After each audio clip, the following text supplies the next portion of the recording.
So in this session we are going to discuss about the stream function and potential function for and the respective isopotential and streamline structure for elementary flows, which include this uniform flow.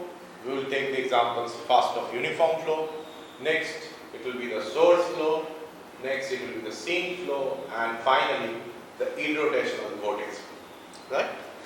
So it is the streamline. We will be discussing basically streamlines and isopotential lines for elementary flow.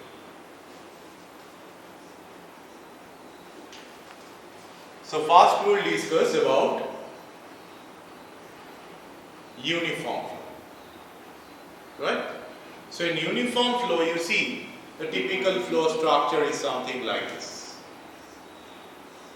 Everywhere the flow is uniform, and let's say this is our coordinate system we have chosen. So the velocity is u equal to capital U, v is equal to 0. So we know that stream function is defined as del xi del y is equal to u, and minus of del phi del x will also be equal to u. So upon integrating we will get this xi is equal to u into y, and we definitely there will be constant, but with the choice of this coordinate axis we can set this constant equal to 0, and phi is equal to minus of ux, right? So what will be the flow structure? You see that if I choose this as coordinate system x and y, this is the x plane, this is the y plane. Now y constant means parallel line with respect to x axis, and the value of this y will go on increasing in this vertical direction. So for different constant y, we can plot the streamline. Like we can plot it here, that is the x axis, which is xi equal to 0. Here we can plot xi equal to say c1. This is xi equal to another constant c2. So here it will be xi is equal to say minus c1 maybe, and this may be xi equal to minus c2. Now what about the isopotential lines? Isopotential lines, we will have constant x, and on the negative side of this x axis they will be positive, and on the positive side they will be negative. The sign inversion is taking place because of this minus sign. So we can think of this as phi is equal to say c2, then phi is equal to c1. This line itself phi equal to 0. This may be phi is equal to minus c1, and here phi is equal to minus c2. And everywhere they are orthogonal to each other. So this is the idea of potential flow theory with the map of the stream function and velocity potential as shown in the figure. So second is the source flow, right? This here we have to use this cylindrical coordinate. Source flow means from a point the streamlines will be moving outwardly along different possible radial direction.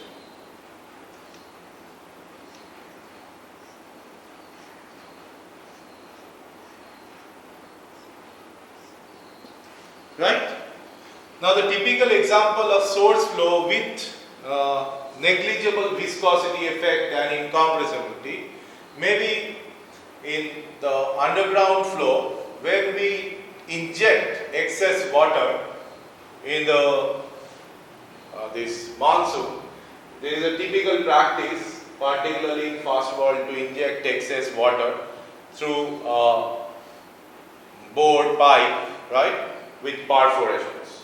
So when we inject, so the pipe diameter is negligibly small compared to the spread of that water, and there it will be, from this planar overview, it will be just like a source flow.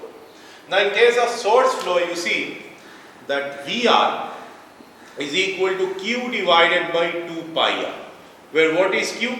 Q is basically the volume flow rate per unit depth, right? And V theta will be equal to 0, because the Q, whatever you are injecting, just like think it in terms of a 3D perspective, like this is a cylinder and the part of the pipe which is perforated and it's delivering this liquid.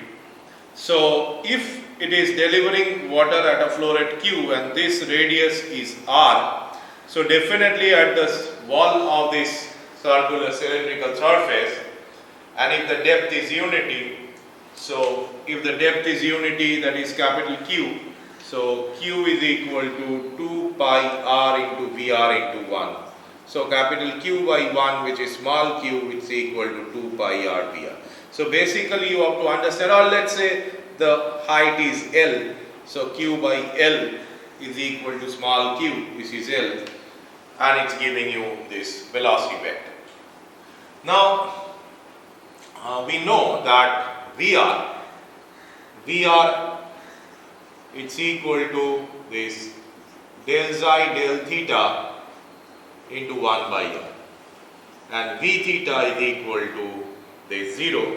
So we will not write this V theta, but in terms of velocity potential it will be minus of del phi del R. So that's equal to, you see, this Q divided by 2 pi R, right? So this is going to give you Q divided by 2 pi R. So xi is equal to Q divided by 2 pi into theta.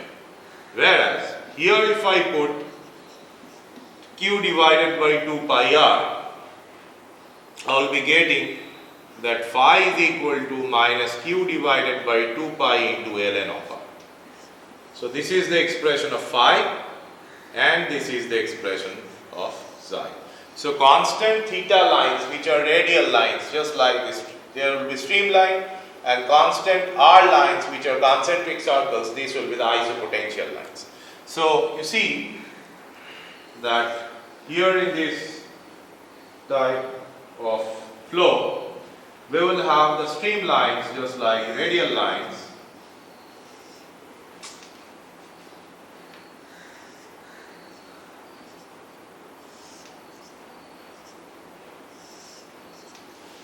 this, and this will be the isopotential lines.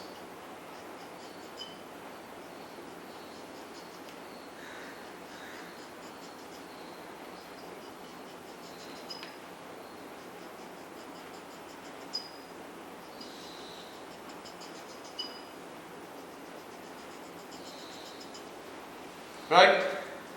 So you see, we can mark it as, say, theta 0 here, so xi is equal to 0, xi equal to C1, xi equal to C2, xi C3, xi is equal to C4, C5, C6, C7, etc.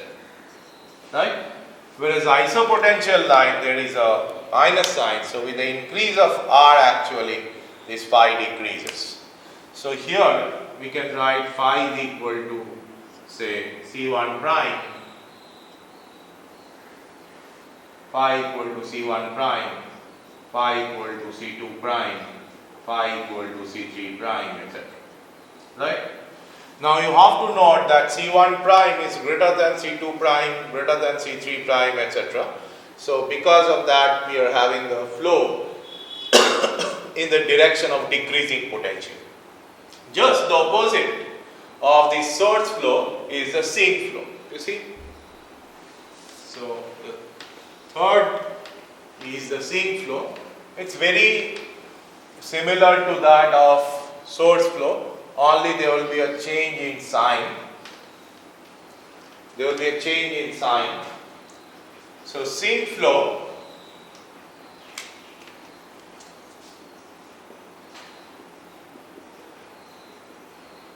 we will have the flow like this.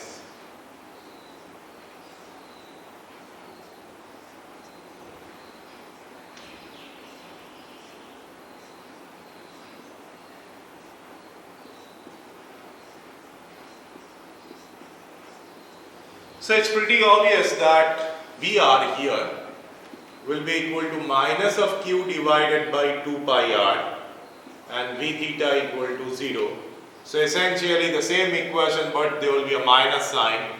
So xi is equal to minus of Q divided by 2 pi into theta, right? That's xi, and phi is equal to Q divided by 2 pi ln r.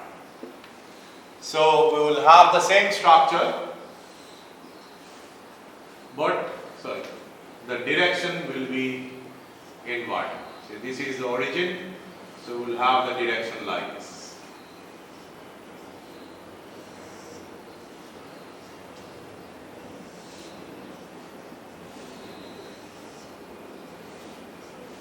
And stream functions, we can just write that xi equal to 0 here, and in this direction it will be negative as theta increases. But alternative to that, what you note, that isopotential lines are this, and here the value may be say C1 prime, this is the value C2 prime, this is the value C3 prime, C3 prime, and what we note that C1 prime is greater than C2 prime is greater than C3. So, because this is directly proportional to ln r, so with the increase of r, phi increases, and we are having the flow in the inward direction, and that is the typical sink flow. Next, the last, there are many elementary flow we can discuss, but we will restrict ourselves to simply this understanding that what will be the structure of the streamline and isopotential line for few elementary flow. The fourth one, what we are going to discuss, apparently the name itself seems to be an anomalous. So, and it is called irrotational vortex. Fourth, it's irrotational vortex, and the streamlines looks like this.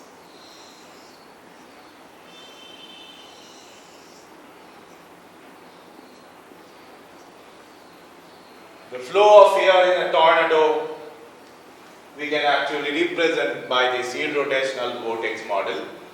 However, what is important, that if it is a vortex, how come it is irrotational? Here irrotationality actually refers to the rotation of the fluid particles about its own axis, right? And why it is irrotational? Because omega is equal to null vector as the flow is inviscid, because without inviscid consideration the very idea of this existence of the stream function of this velocity potential will be null and void. So that's why we call it irrotational. But vortex means obviously the streamlines will be circular, right? So the overall the fluid is following a circular pathway, but itself it is not rotating about its own axis during the course of circulatory motion, and that's why we call irrotational vortex. Contrary to that, if I say that rotational vortex, it will be definitely something where the viscous effects are prominent, like the vortex we can create when we start in a vessel, in a cylindrical vessel, if we start this liquid, let's say water, by means of a paddle or a turbine or a propeller, right? So there you will see that vortices are being generated, but we cannot neglect or disregard the viscous effect, and that's why these type of vortices are called rotational vortices. Whereas here, if it is a flow of air when viscous effects are negligibly small, we can say that it is irrotational vortex, right? Now in irrotational vortex, definitely Vr is equal to 0. Now in order to calculate this V theta, actually we have to use an expression. What is that? What is that expression? Here in cylindrical coordinates, see, V theta or Vr is equal to 0. Vr is equal to 0. Now how will you calculate V theta? How to represent V theta and what should be its variation with respect to R? This is R direction, right? So omega z in cylindrical coordinate, that must be 0, and omega z expression in cylindrical coordinate is 1 by r del r of r v theta minus this 1 by r del Vr del theta, right? So if this is equal to 0, definitely it is irrotational, and Vr is equal to 0, r v theta becomes a constant, and we multiply both sides by 2 pi, and we call this constant quantity as vortex strength, right? Which is a constant, okay? So V theta becomes k divided by 2 pi. So that much we have to know. So once it is k divided by 2 pi r, now you see how stream function is defined. V theta in stream function will be del xi del r with a minus sign, and d theta is alternatively equal to minus of del phi del theta with 1 by r. So this is equal to k divided by 2 pi r, correct? So xi is equal to minus of k divided by 2 pi ln r, and this is also equal to k divided by 2 pi r, right? So r cancels out, so phi is equal to minus of k divided by 2 pi into theta. Okay. So you see now the phi constant line are concentric circle, because if we fix r, it will be concentric circle. Xi is equal to constant, that streamline. So these are the streamlines here, and isopotential lines will be this radial lines. Okay. So isopotential lines, if you draw, it will be this radial lines.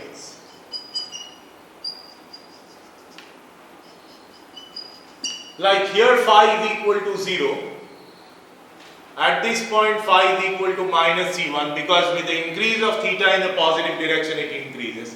So this is phi equal to minus c2, phi equal to minus c3, phi is equal to minus c4, and so on and so forth. So it will be going from phi equal to 0 to the negative side value, so it's a kind of anti-clockwise movement, right? So this is the concept of irrotational vortex. Now, next we will go for a very interesting discussion regarding the potential flow theory, and from which we will conclude something about this potential flow.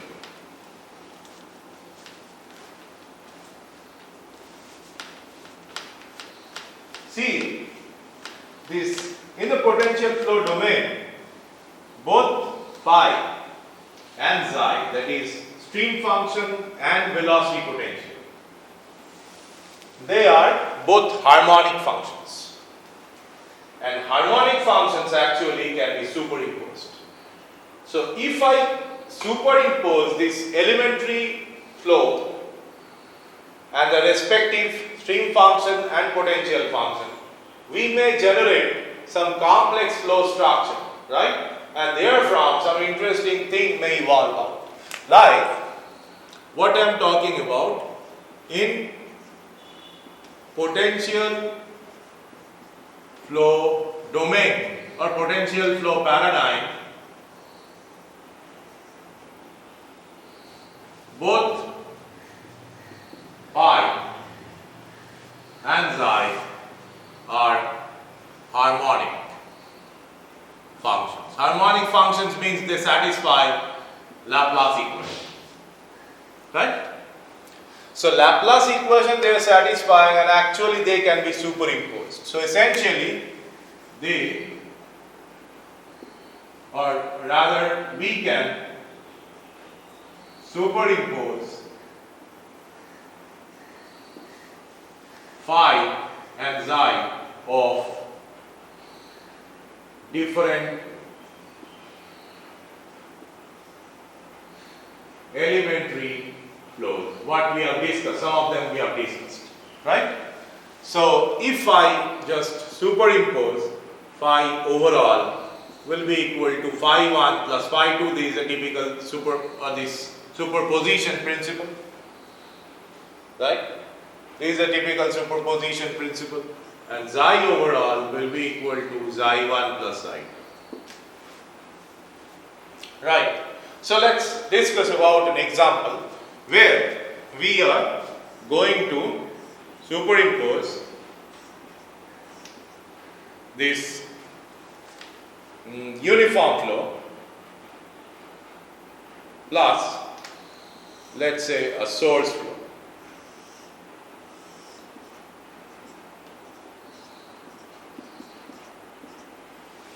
So here, just as you note that here phi 1, what I have derived for what? So let's see this phi 1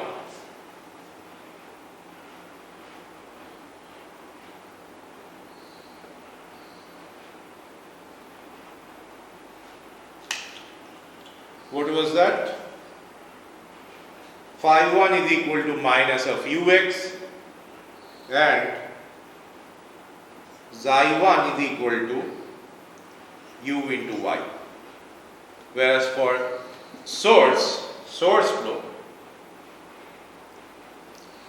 this phi is equal to minus of q divided by 2 pi ln of r, and psi is equal to this q divided by 2 pi into theta, correct? So both are having the coordinates here. Let's say the coordinate is somewhere here, and here we are having the coordinate like this, right? So if I superimpose, what will be the psi overall?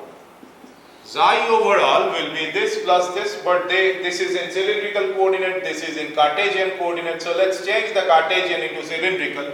So we write that u into r sine theta plus this q divided by 2 pi into theta. And phi overall,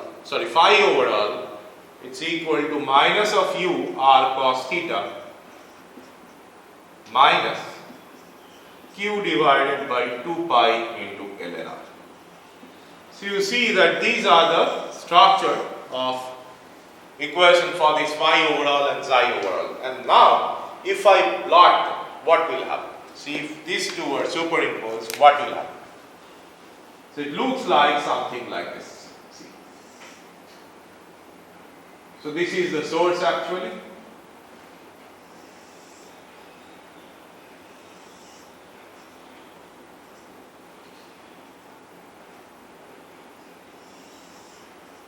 This will be the structure of the streamline.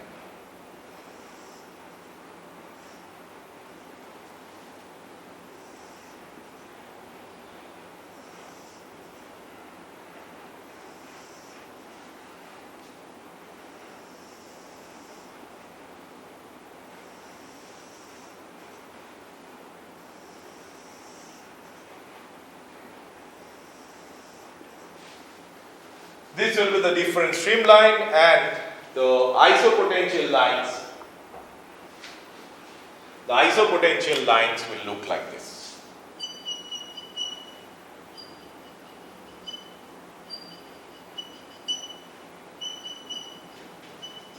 everywhere they will be perpendicular.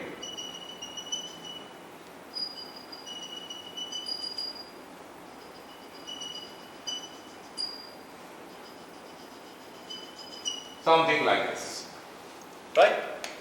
So you see that here we are having understanding that actually this is the source, and here from we had the uniform flow, and actually we can divide the flow entirely into two domains, which is one and inside it is two, where this one is typically the streamline dividing the flow into two different domains, right? This is the marginal streamline. So actually you see that there is no exchange of fluid between region 1 and region 2. Region 1 and region 2, they are not having any flow of fluid between them. So if I even eliminate this region 2 and let's start thinking that 2 is basically a solid object. It's true that actually you see when we immerse or we just put any solid object in a flowing fluid, what will happen? There will be no exchange of material, as the solid says, not dissolvable in the fluid. There is no exchange of fluid from solid domain to the fluid domain and vice versa. And here the same thing is happening. There is no exchange of fluid between region 1 and region 2. So if I now replace region 2 by a solid object, it will be giving you the idea that what will be the structure of the streamline if I have a solid object like this and we have a uniform flow approaching that solid object. So from here we can think that okay, if it is a paraboloid shaped solid object, we are replacing it, will have the streamline structure like this.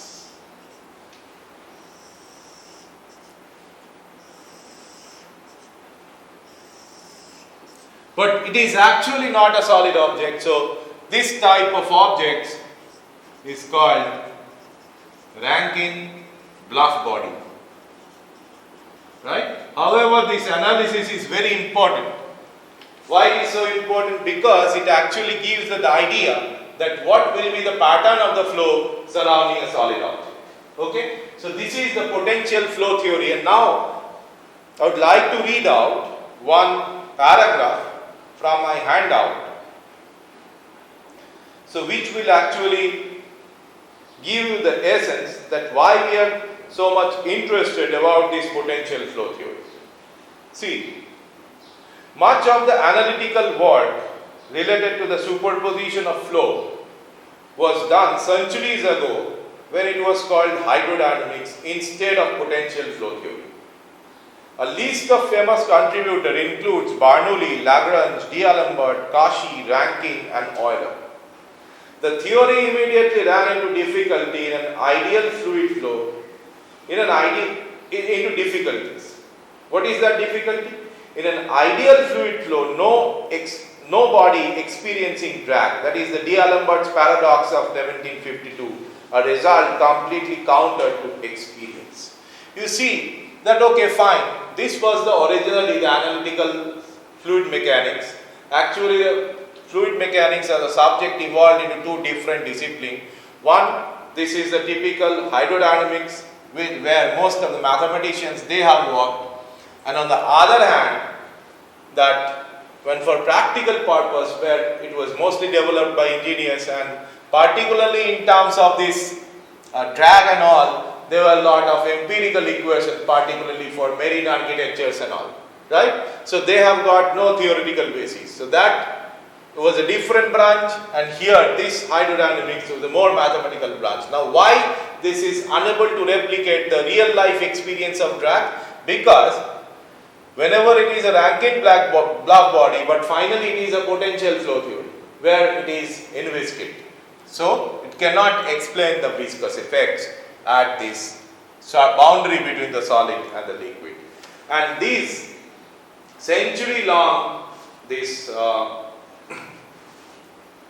difficulty and paradox It was solved in 1904 by Prandtl, who resolved the discrepancy by describing how real flow may be essentially inviscid almost everywhere, but there is always a boundary layer adjacent to that solid object. Here, most of the viscous effects are restricted over a very small layer surrounding that solid object, and that we know, and we will definitely discuss it, the typical boundary layer. So, in this layer, significant viscous effect occurs and the no-slip condition is satisfied. In potential flow theory, again, the no-slip is violated because at this point you are having the streamline, so there is definitely a velocity, right? So, we will study the boundary layer in details later, and so this basically, this Prandtl's concept actually describes the idea of boundary layer, right? And this mitigates the century-long this paradox that why this hydrodynamic theory cannot correctly explain the drag experienced by solid object when placed in a stream of flowing fluid, right? So that's all about potential flow theory, and now in this session just we will introduce the basic idea of internal incompressible flow, right? Internal incompressible flow, which we will elaborate in detail for different types of geometry in the next session.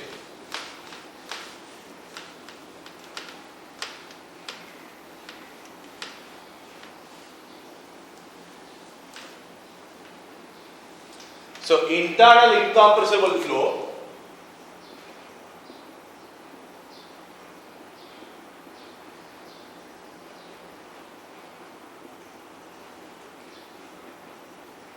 you see here why it's internal. The fluid is bounded by from all sides by solid surface, right? So typical example, as you can understand, that pipe flow or flow between or flow through rectangular channel,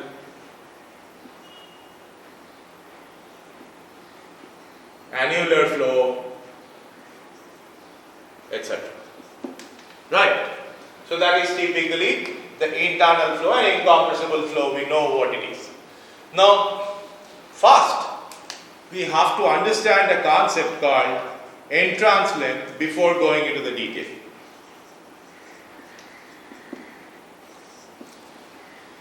Let's consider a pipe flow, right? A pipe flow, it is also valid for any this flow through rectangular conduit and all. So this is the pipe center line. Say this is Z direction, this is R direction, and the pipe radius is R. And we consider a uniform flow is approaching this pipe inlet. Velocity is U. Now what will happen? We know from this basic understanding of boundary layer theory that, see, over a flat plate, we have discussed it in this definition of Reynolds number, but I haven't explained what is boundary layer. So let's say this is y and x. So a uniform flow with velocity capital U is approaching that plate.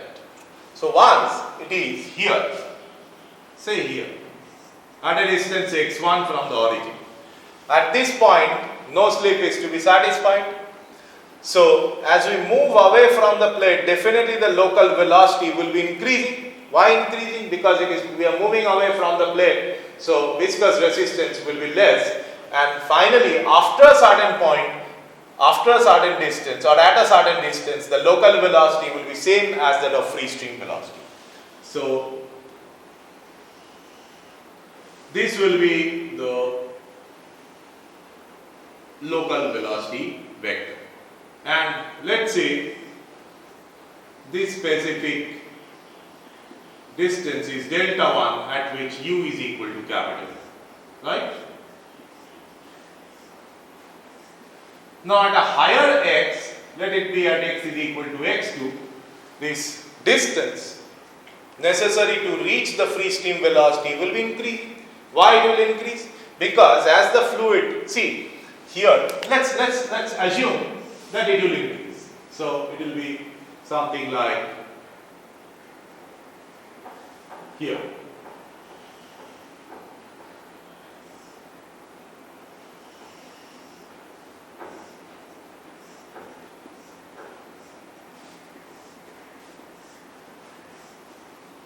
So here it's u equal to capital U and this gap is delta 2, right? So why the delta 2 will be higher? Delta 2, why it will be higher than delta 1? The reason is obvious. You see, this area is a measure of the loss of kinetic, this loss of velocity compared to the uniform flow where the structure was this. So, as the fluid is moving deeper into that plate, so it has to overcome higher frictional resistance. So, necessarily its kinetic energy according to the typical work energy principle will go on decreasing. So, the respective velocity loss, that equivalent region must decrease. So, this area must be higher than this area. So, delta 2 will be higher than delta 1. Correct? Now, if I join the points where locally y is equal to delta, that means locally where u is equal to capital U, I will get something called the boundary layer, or so this is called boundary layer, or basically according to the name of the scientist, that, as I mentioned, Ludwig Prandtl proposed it in 1904, that is sometimes called the Prandtl boundary layer.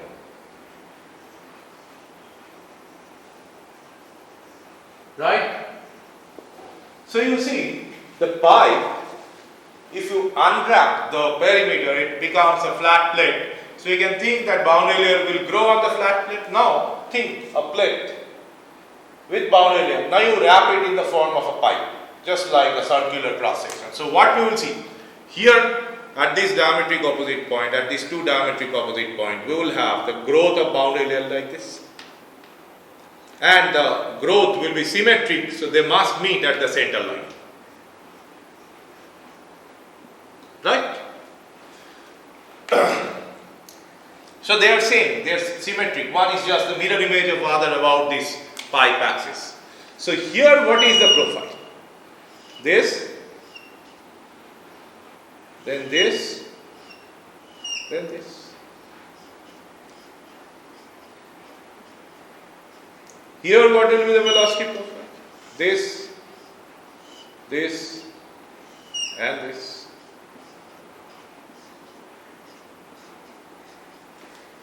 And here what will be the velocity profile? No further flat region, and the velocity profile will be this. Right? It will be continuously having a curved region. And if I consider the velocity profile at some higher distance, it will remain unchanged because there is no further change because boundary layer has already merged.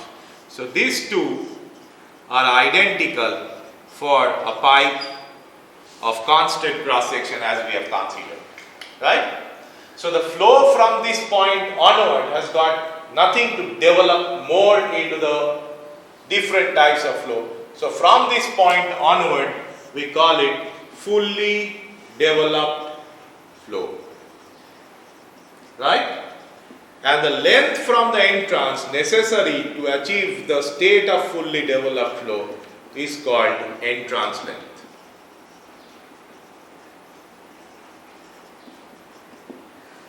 Okay? So for a fully developed flow, we can write that del Vz, del Z is equal to 0.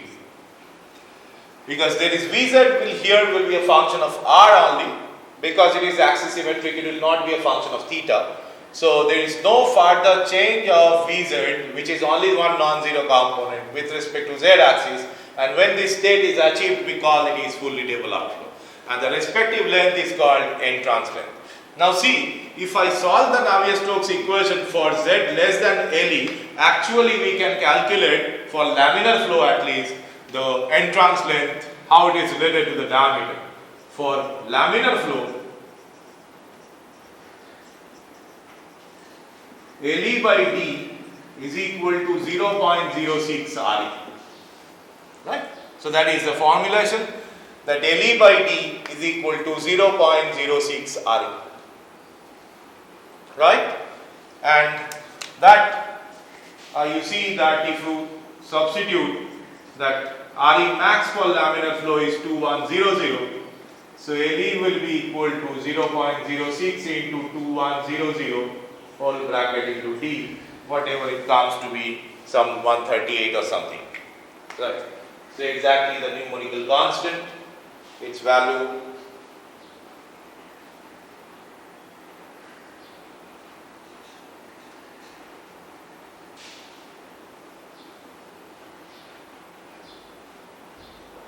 will be this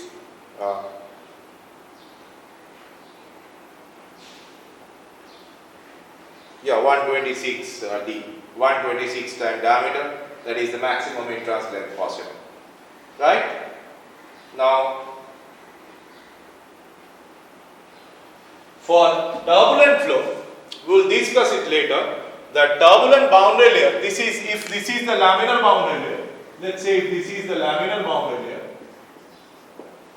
the turbulent boundary layer will grow at a much faster pace. This is turbulent boundary. Right? We will discuss it in detail, but at least remember for the time being that d delta dx laminar is less than d delta dx turbulent. So what will happen here, that this is laminar, so turbulent boundary layer will be something, it will meet earlier. So LE turbulent for turbulent flow will be less than LE laminar flow, right? And for turbulent flow it is definitely nearly impossible to solve it analytically, but numerical solutions are there. So for turbulent flow, LE is around 40 to 50 times of the diameter, and this is 126 or something diameter, right? So with this understanding of entrance length, in this next session we'll start discussing three different types of this internal flow. The flow between two parallel plates, then vertical film or open film flow over this vertical wall, and the third will be the flow through a circular pipe, and finally from there we will be deriving this Hallen-Poiseuille equation.